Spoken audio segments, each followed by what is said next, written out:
You may look around and think that what you see is real, but in truth, you are living in an illusion designed to keep you in a mental, emotional, and spiritual prison cell. My guest this next hour, David Icke, exposes these forces and their methods of human control, and he reveals a fantastic web of global manipulation orchestrated by forces beyond this physical realm. He also exposes the hidden bloodlines through which other dimensional entities live and operate unseen among us, and he shows how the bloodlines of the royal, political, and economic rulers of today are the same as those who ruled as the kings and queens of ancient times. And today we're going to be talking about that, and he joins me once again. He returns for another show. Welcome, David. Thanks so much for joining me. Pleasure, Hillary.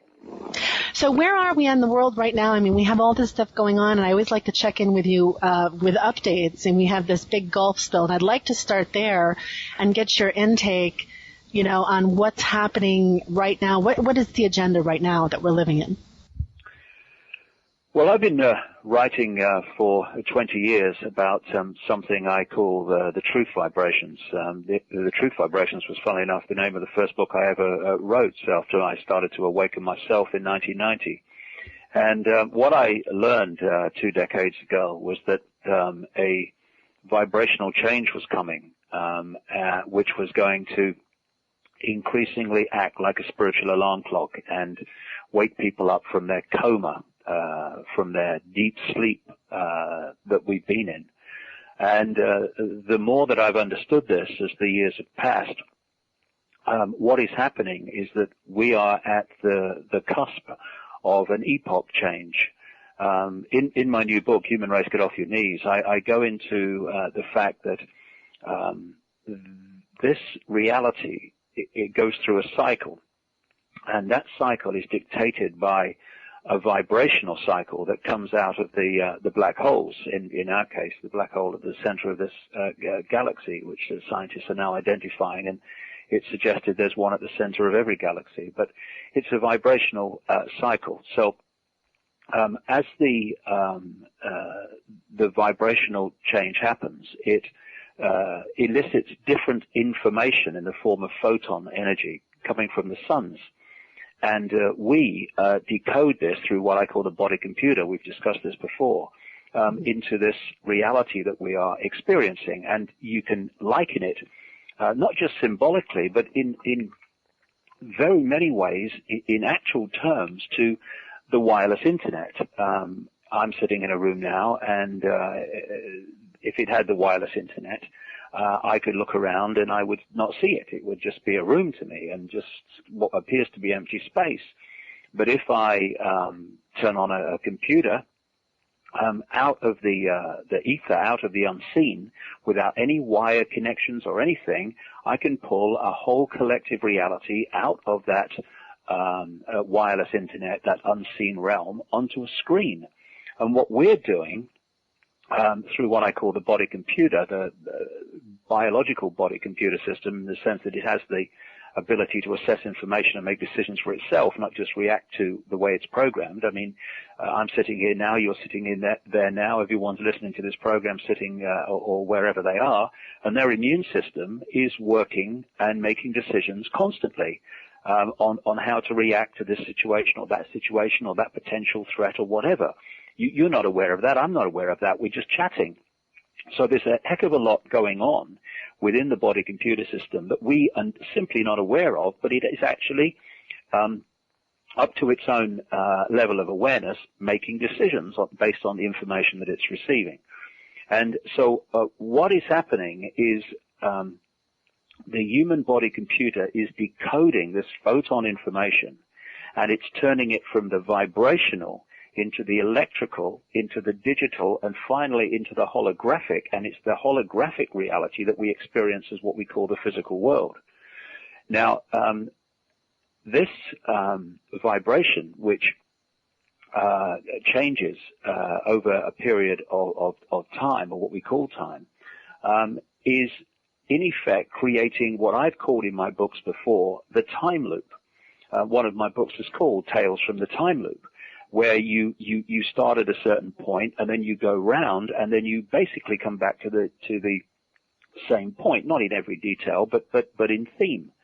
But it's not actually a time loop because there is no time. What we call time and space are constructs, information constructs that we decode through the body computer into the illusion of time and space. This vibration is happening in what we call the now, this only moment that exists. And as it changes, as it moves through its cycle, it appears, because of the way we decode reality, it appears to change, and it appears to go through past, through present to future in this time loop. But what it actually is a vibration in the now that just goes through a cycle. It's not going through a period of time at all. It's all illusory. Anyway, the point is that there are certain points in this cycle which in Asia and the ancient Indian world they call yugas. We of course know about the Mayan concept of circular time, and it's something that appears in all the ancient cultures. This concept of going through a loop, of going through a time loop, a time period, and then coming back to the start. And we're at the point now where the cusp is between a period of very, what people would call a dark period of suppression, of limitation or sense of limitation. That's what it is.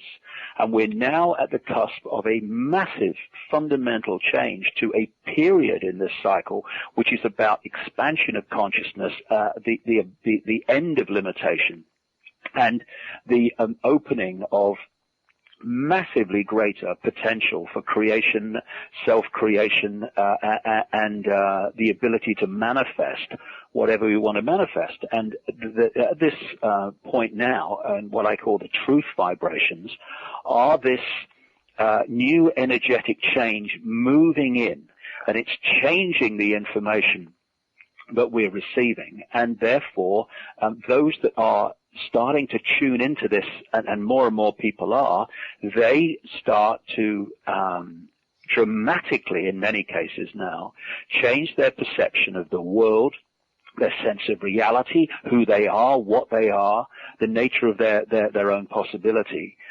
This is what is happening now. And of course, some people are still closed. Most people at this minute are still closed and shutting off from this this vibrational change, these truth vibrations.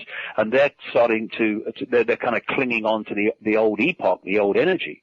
And the control system that I've been writing about and exposing all these years is a manifestation of that previous epoch, the dying epoch, one of control and suppression and imposition and limitation. And so we look at the control system now, and I understand why. My goodness me, I do. And for a few years it's going to still look like this, that it's actually gaining more and more power and more and more control and more domination. But what we're seeing, I would suggest, is the last desperate throw of the dice, the last desperate attempt to hold on to the control that it has had. And because the truth vibrations are coming in, because people are starting to awaken, because people are being affected more and more by this vibrational change at this cusp of yuga change, if you like, they are having to throw more and more at us to keep us in the state of suppression that we were before, and thus it is becoming more and more obvious to people that there is a control system going on, because it's becoming more blatant as they throw more and more things at us. And in the next few years, it's going to seem that it's everything is lost, that the control system can't be stopped and all the rest of it. But there's going to come a point in a few years, not a few decades, where that cusp point, that tipping point comes, where the new energetic epoch, the truth vibrations, become the dominant information force in this reality, and at that point the control system will start to lose its power very, very rapidly and eventually collapse. David, I have to ask you this question. Now, you've come on the show a few times before, and we've talked a lot about your work, and I'm very familiar with your work, and you've been doing this for a very long time. Why are you still alive? Because you're exposing so much really powerful information that's changing people's consciousness as they find it and really begin to open their eyes. How is it that you've been able to be here still? Well, I've been asked this question many times over the years, and it's even got to the point sometimes, Hillary, where I've seen myself on, quote, blacklists as a disinformer, because if what he was saying was true, he'd be dead. And alongside me are listed people who've died, who've been putting out certain types of information.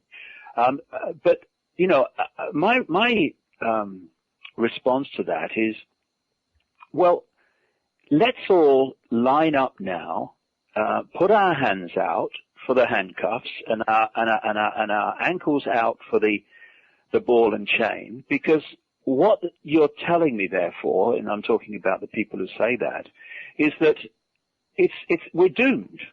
Because anyone that speaks out and has anything valid to say is going to be taken out. And indeed, being taken out is their license to credibility. And so what's the point? Let's just all line up and walk in the prison camp and just accept it.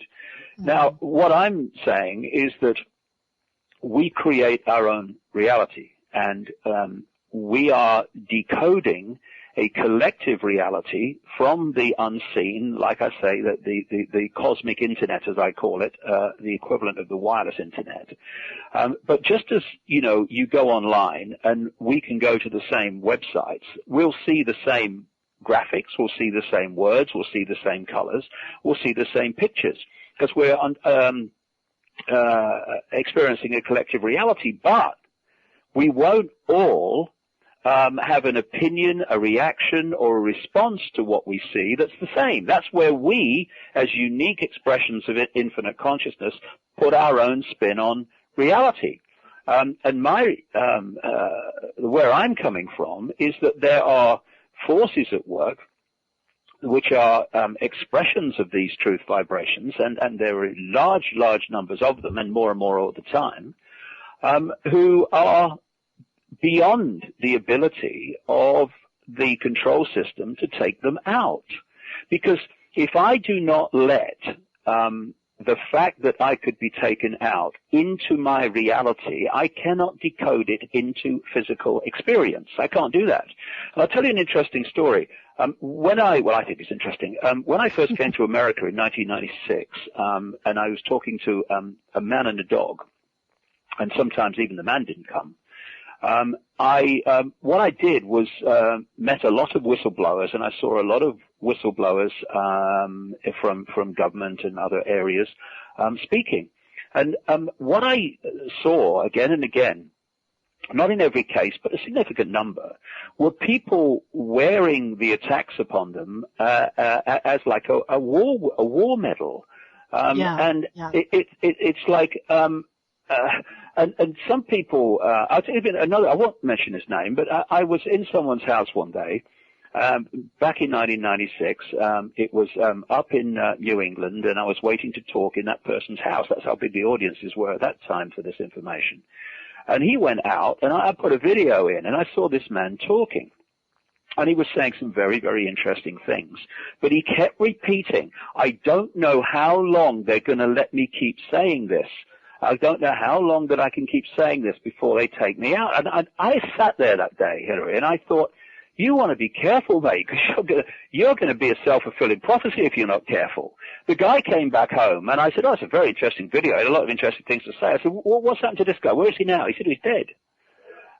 He was murdered. And I thought, well, to be honest, I'm actually not surprised, because, we either manifest our power here, or we run around posturing our inability to continue to do it for as long as we want as some kind of confirmation that we're speaking the truth. I mean, it's like going round and round and round in circles.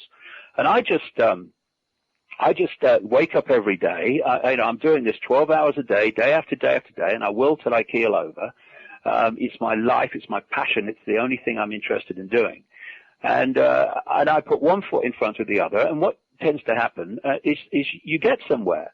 Now, I've had a number of efforts to undermine me financially, people being put in my life to undermine me. In fact, the people that have caused me most at my work, my health and everything, most difficulty, most stress, and been the biggest challenges have been people who have expressed their love and support for me more than anybody else. So there are many, many different ways to undermine someone or attempt to without actually pulling a trigger. But what you do is, no matter what's thrown at you, you get up off the floor, you brush yourself down, and you carry on. And when you do that, when you keep being the rubber ball who you can undermine, you can cause stress for, you can cause difficulties for, and all the rest of it, but the rubber ball keeps bouncing. And it's not that I've had 20 years where I've just been left alone. I mean, I've gone through the most extraordinary, staggering levels of ridicule and abuse in this country, Britain particularly. But I've had efforts to undermine me all over the place. But what you do is you get up, you brush yourself down, and you start all over again. And when you do that, you cannot be stopped.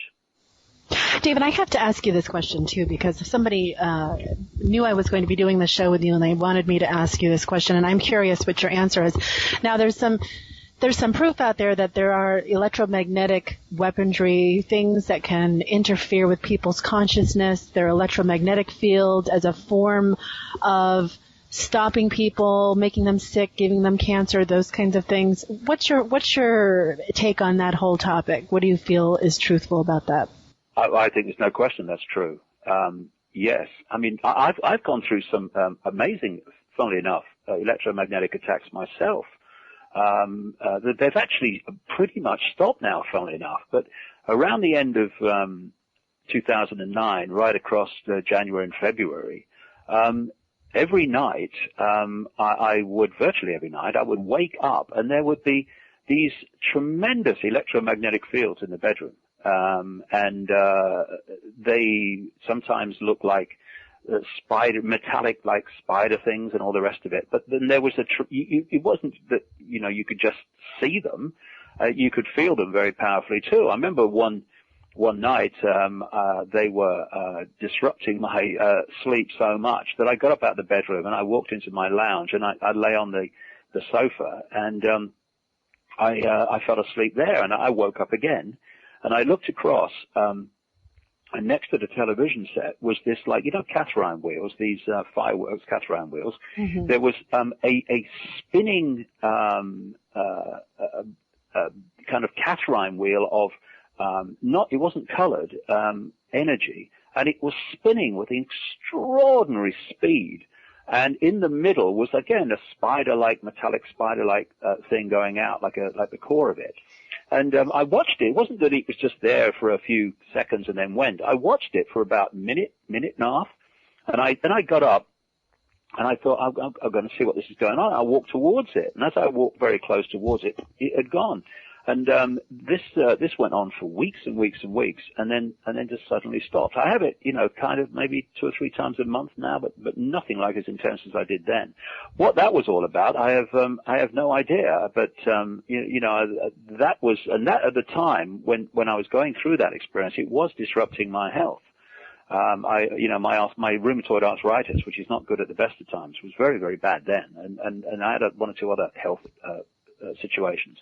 But again, I'll be honest, what I used to do, I used to wake up, turn over, see all this metallic, electromagnetic stuff around me, and I would, shall I say, give it the finger, and then I would turn over and go back to sleep. It was quite funny, because instead of, they're out to get me or whatever, it's like, okay, whatever, throw anything at me, I'm not bothered.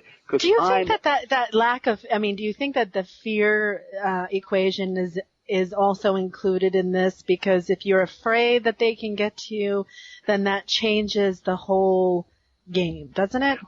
No, that's a very important point, because what we're dealing with here is frequencies that are either compatible or not compatible. You know, if someone is vibrating to the frequency of radio 1, when radio 2 tries to attack it, it can't do it.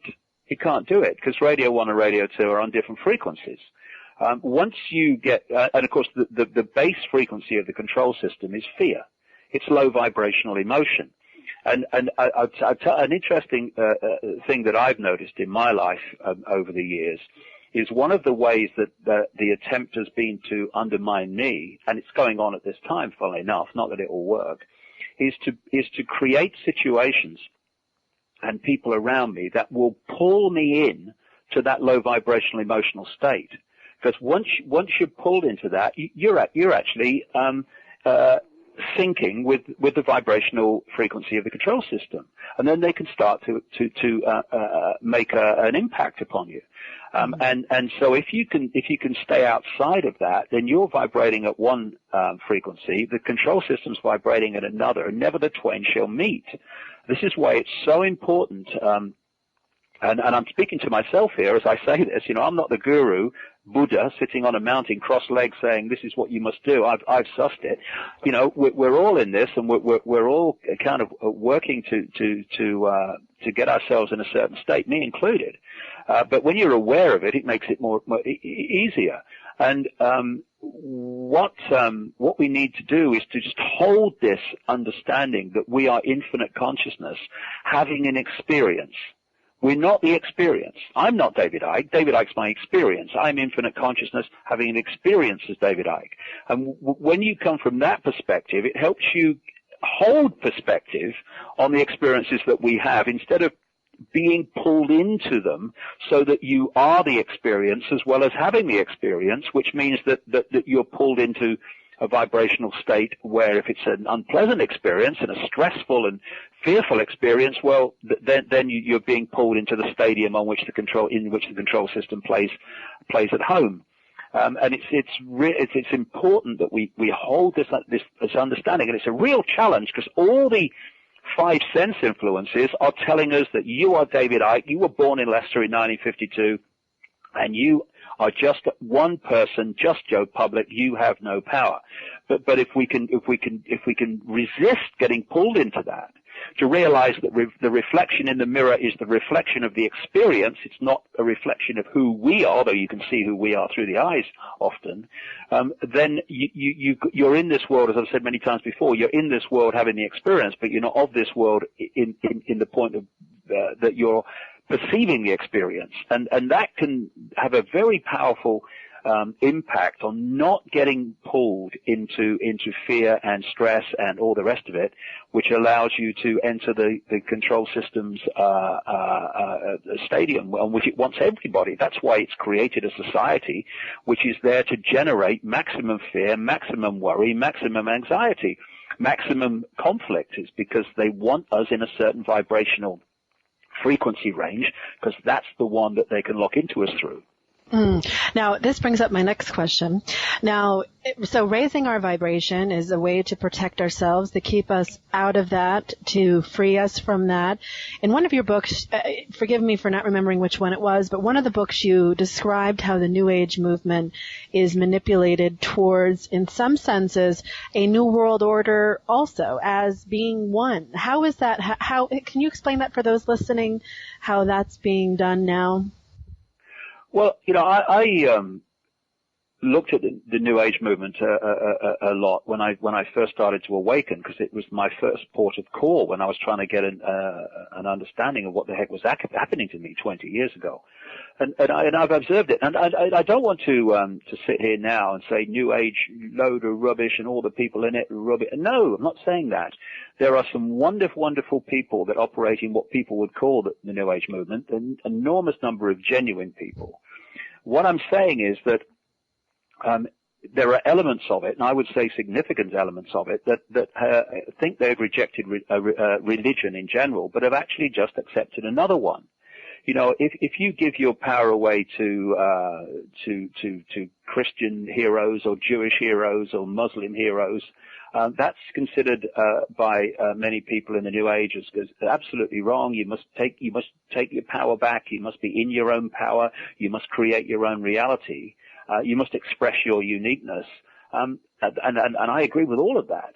Mm-hmm. But then I see, for instance, you can go to Sedona, you can go to Glastonbury, or you can go to India, as I did a couple of years ago, and you can see a New Ager from 100 yards by what they're wearing. And then I've been into these ashrams in India, and I've seen New Age people going through religious rituals that are absolutely straight out of Hinduism and Islam and Judaism and Christianity in the way that they're performed. I see people wearing the same type of clothes. I see people having their own kind of heroes or divine figures to give their power away to. I mean, it used to be Ashtar Command for some people a long time ago, or it's Sananda, or it's the Great White Brotherhood. And for me, there was a great song years ago. It wasn't actually a great song, but the theme was it was by a guy called Val Dunican, an Irish singer, when I was a kid. And it said, "Walk tall, walk straight, and look the world right in the eye. That's what my mama told me when I was about knee high." And if we are infinite consciousness and we are expressions of the infinite one, then we should be looking each other in the eye. Oh yes, respect other aspects of consciousness for what they're doing, what they stand for, what they're expressing. Yes, good.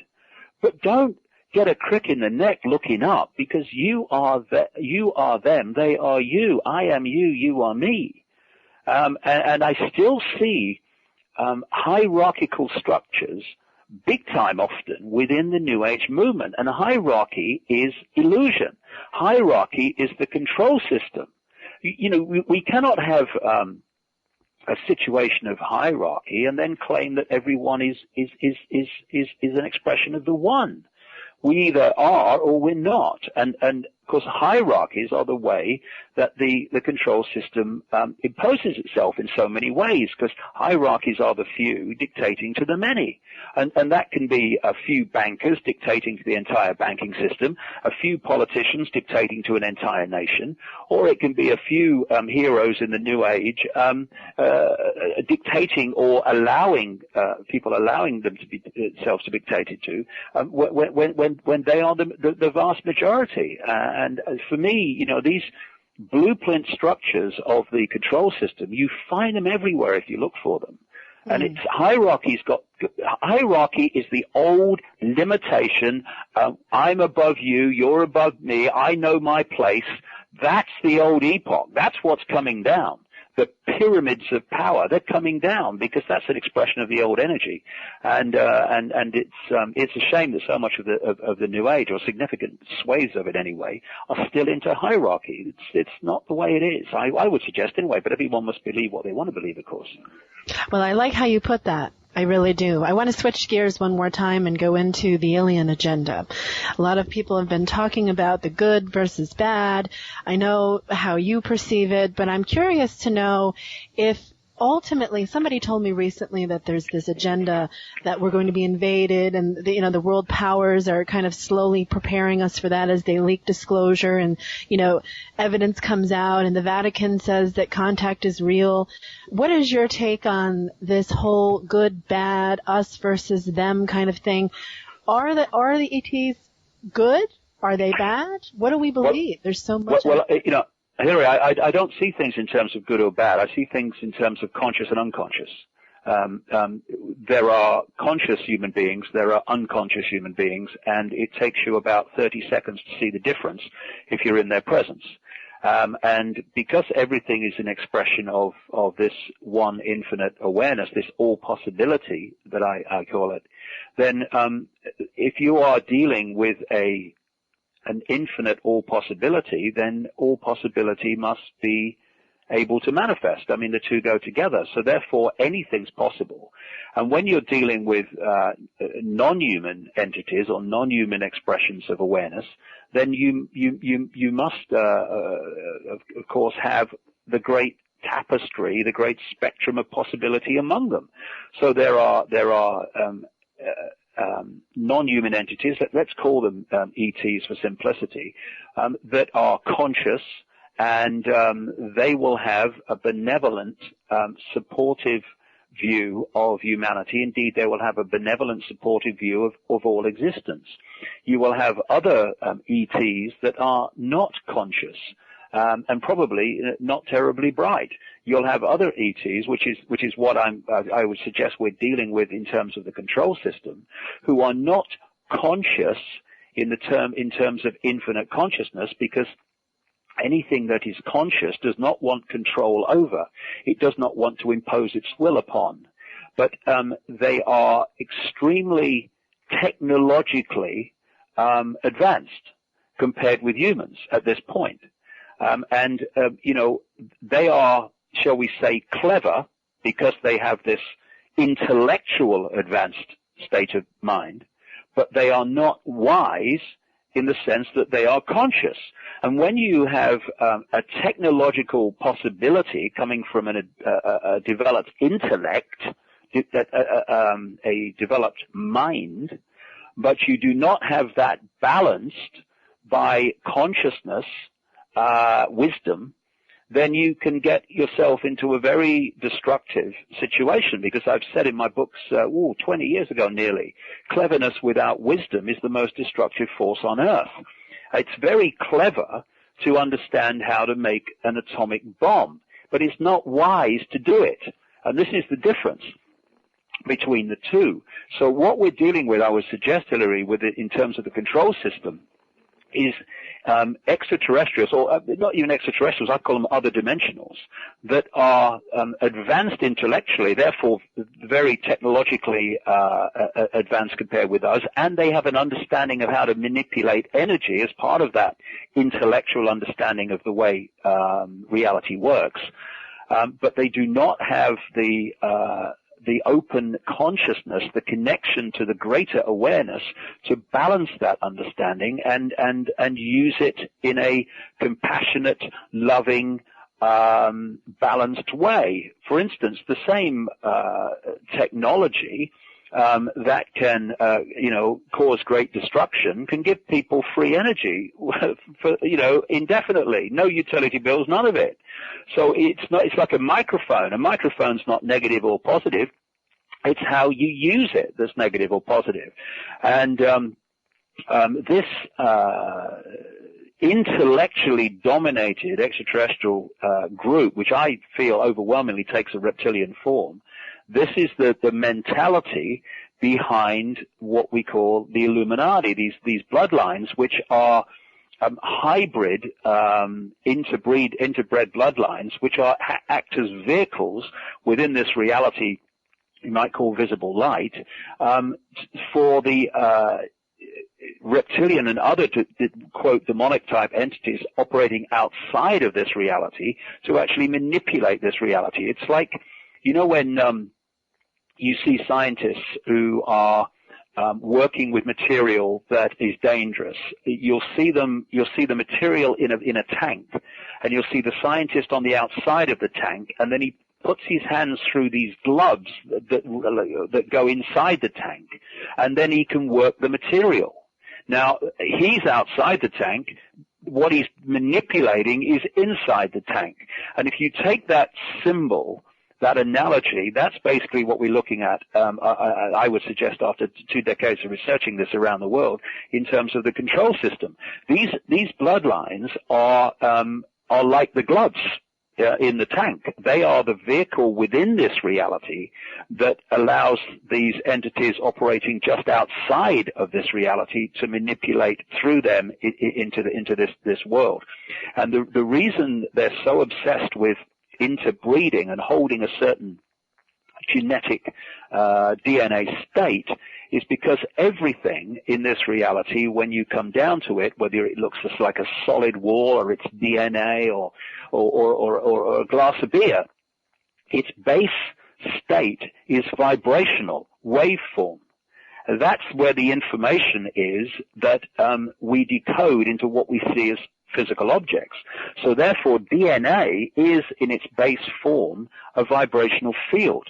Now, if you are wishing to, quote, possess another body, if you like, and take over its mental and emotional faculties, then the closer your vibrational state is to it, the more influence you're going to have over its mental and emotional state. And so they interbred with humanity, they're probably still doing it, no doubt they are, to create a hybrid bloodline. And the hybrid bloodline is quite simply a hybrid vibrational field, which allows them to lock into it much more powerfully than the general run of the human population, which is not as vibrationally compatible to them as the hybrid bloodlines that they have created and they perpetuate through fierce interbreeding. This is the reason that the aristocracy, for instance, and royalty of not just Europe but the world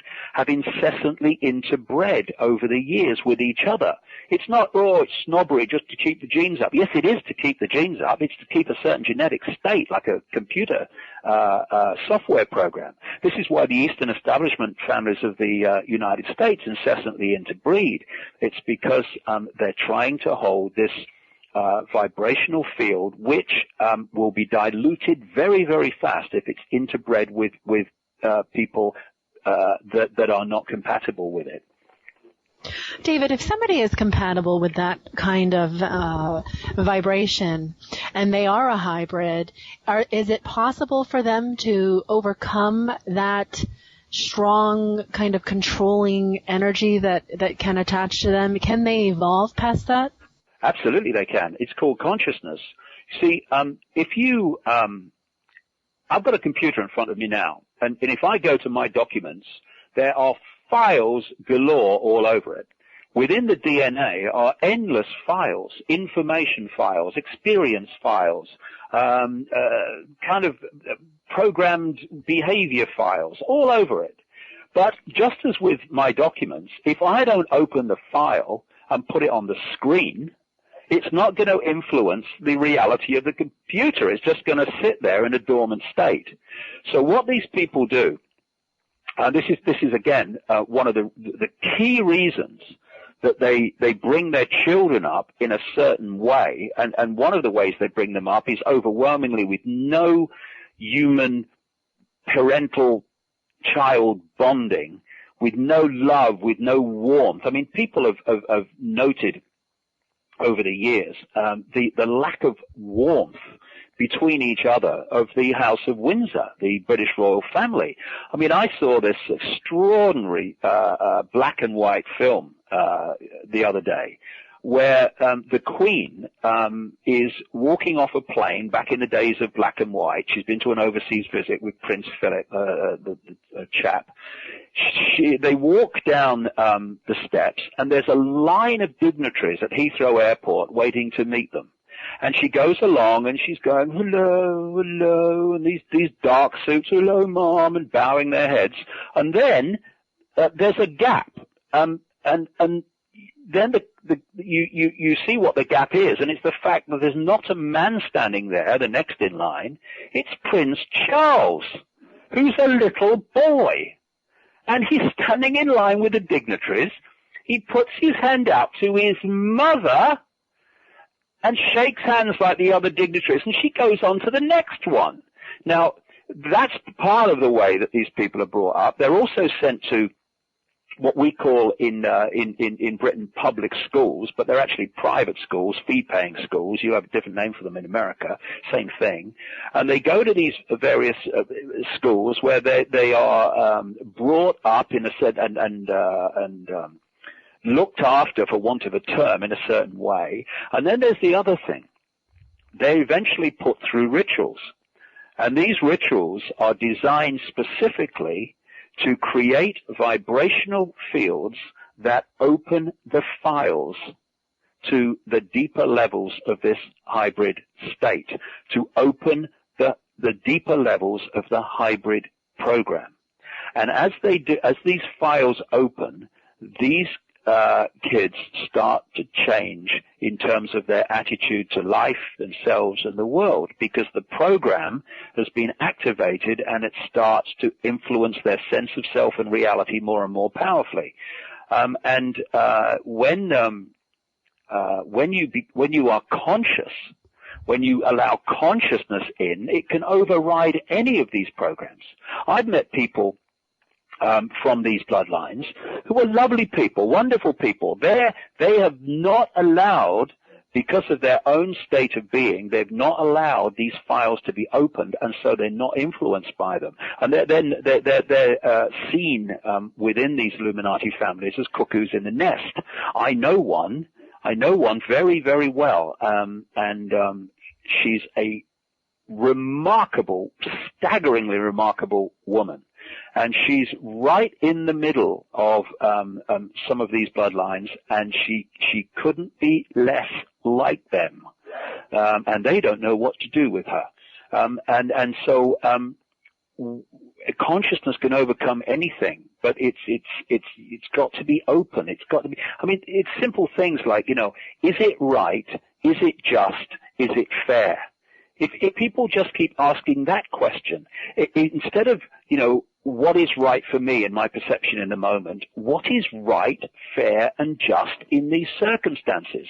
If we keep making decisions, whether we're in the bloodline or not, if we keep making decisions based on that criteria as we go through our daily life, then we are not going to be in the vibrational state of the entities and the control system. We're not, because the control system says, what do I need to do to get the outcome that I want for me?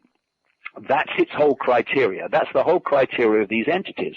And because one of the key traits, which explains a lot about the world, Hillary, one of the key traits of these hybrid bloodlines, when the files are open, is a lack of empathy. No empathy. The inability to empathize with the consequences for others of our actions.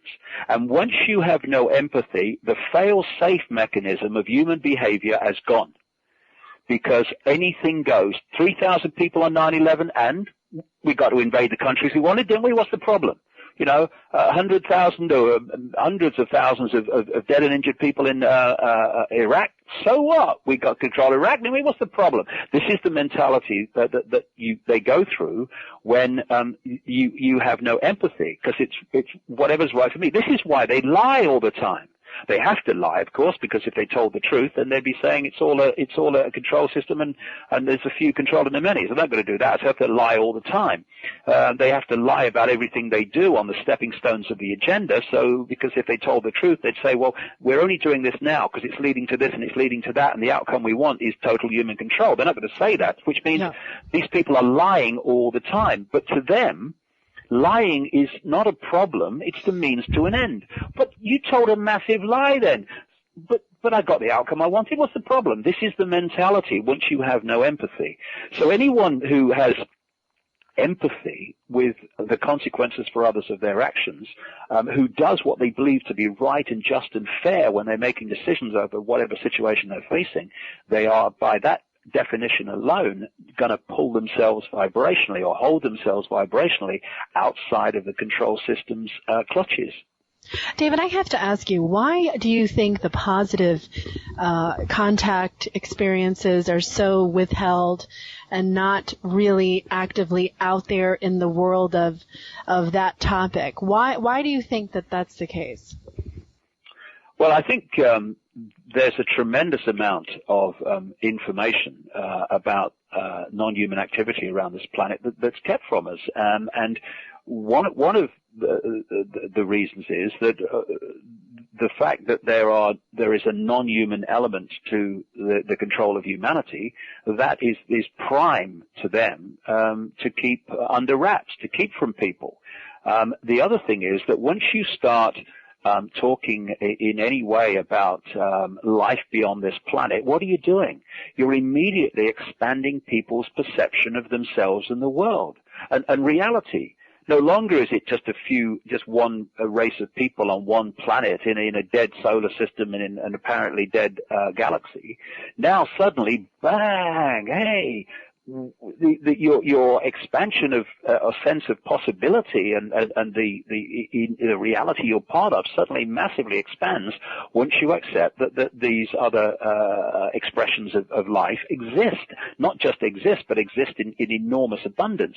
So there are many different reasons for it, and of course they don't want people to perceive any positive kind of benevolent connection to an extraterrestrial force, because that by definition takes their power away, because they want to control by being the only force, the only source of control and information and all the rest of it. They don't want anybody else being looked at as, hey, you know, it's not just about governments and people like that, you know, that there's benevolent non-human entities visiting the planet. You know, crikey, what can they tell us?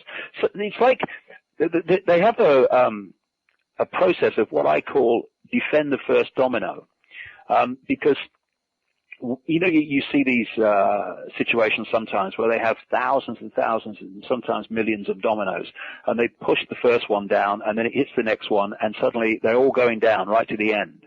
And so they have this system, and like I say, I call defend the first domino for this reason. If you start to encompass, for instance, alternative methods of healing, instead of ridiculing and rejecting them, as the system does, then you are pressing the first domino. Because, okay, the first domino's gone down, which is, okay, yeah, well, there's something in this alternative view of healing. Okay, next domino is a question. Well, how do they work then? And now you've started dominoes falling in terms of changing the perception of the nature of the human body, the nature of who we are, and all the rest of it, once the first domino's gone, which is, yeah, well, there could be something in this alternative healing, the system says. And so they defend the first domino fiercely. So, bang, we must not let alternative healing have any credibility because of what comes from that. And in the same way, we must shut the door on the whole ET thing, especially the benevolent part of it, because of what will come from that if we let the first domino fall.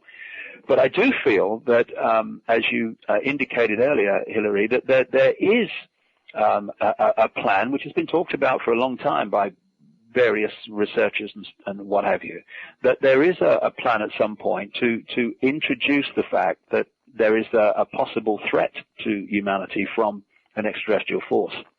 It won't be the force revealed that's really behind it, but if you want to, through this technique that I call problem, reaction, solution, create the problem, get the reaction, do something, oh my God, and then you offer the solution to the problems you have created, which changes society as you want it.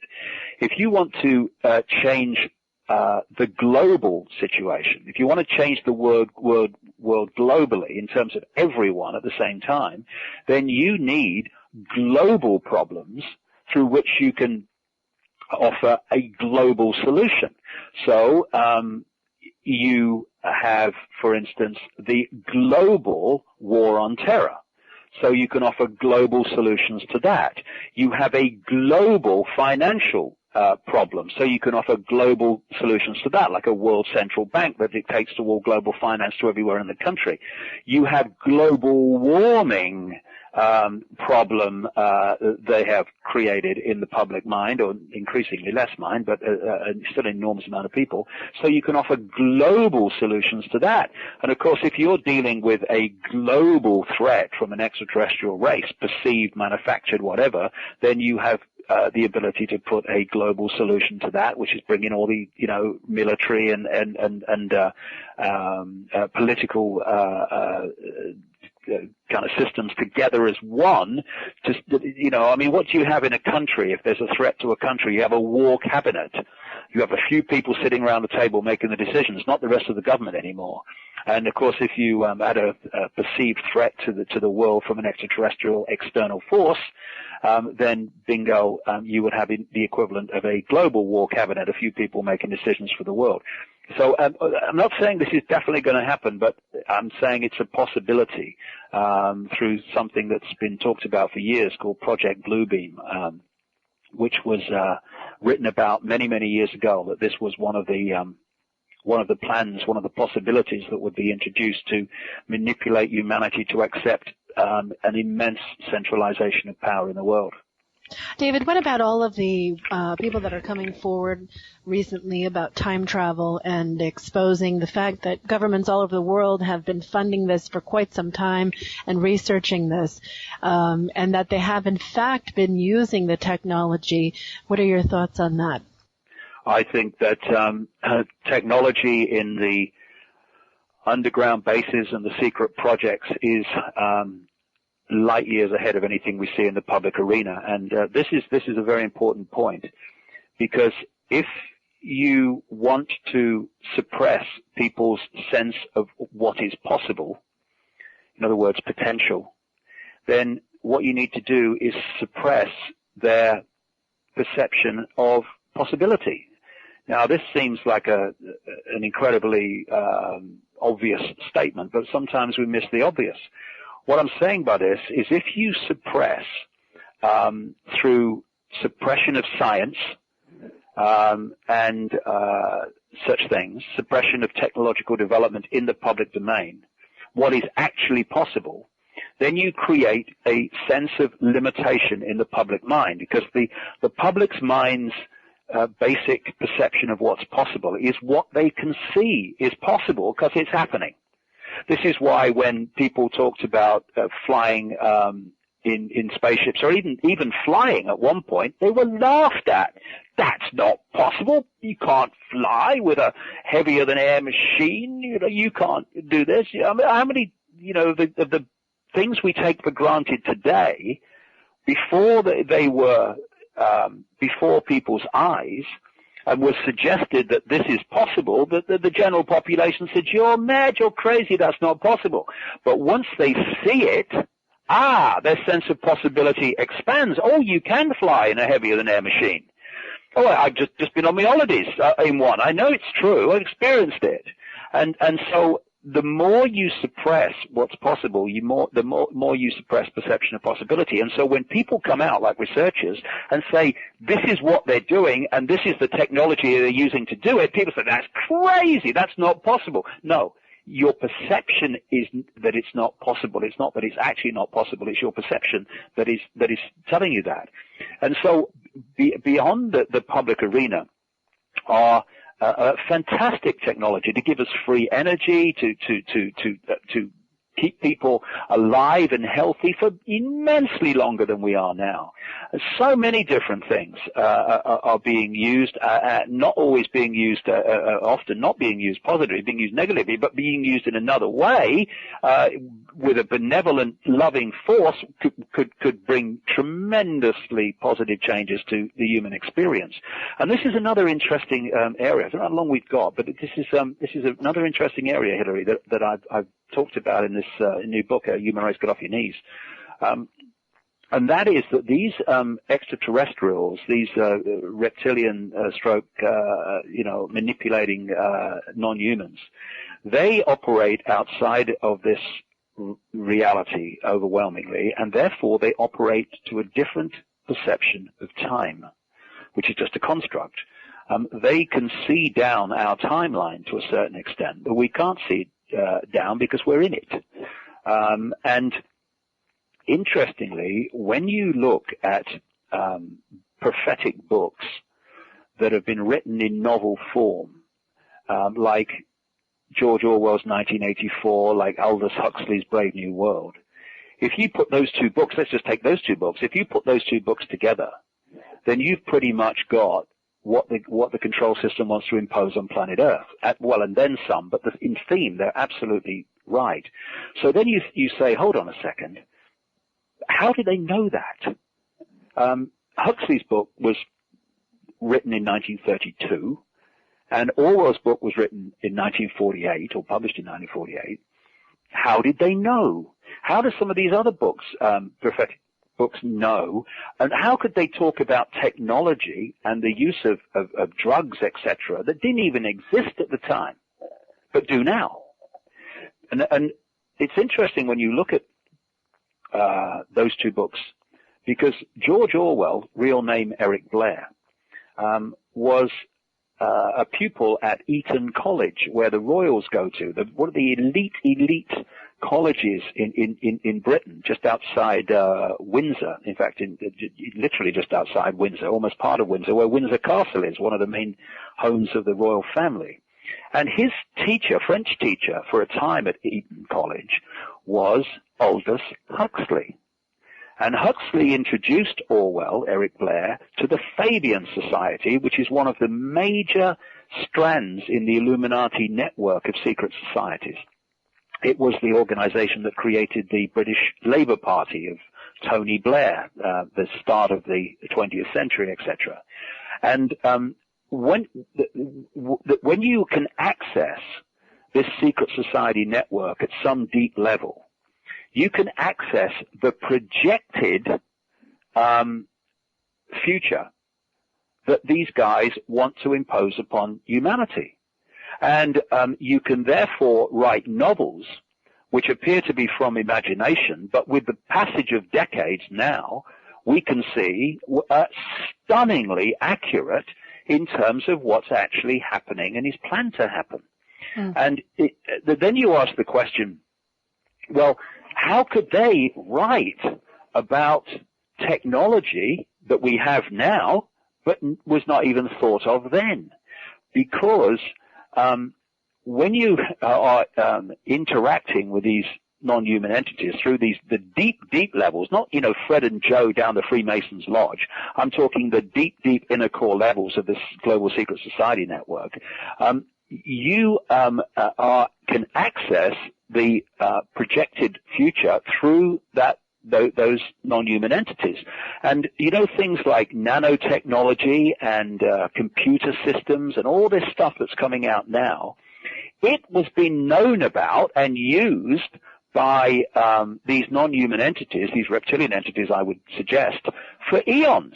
But David, but just going to say, what is the use of introducing nanotechnology in our timeline of 1640 or 1820? Waste of time. It's introduced as we reach the point where it can be used as part of the control system. And if you can have access to that information way back through the secret society network, then you can write prophetic novels, including technology that was not there at the time, but is coming.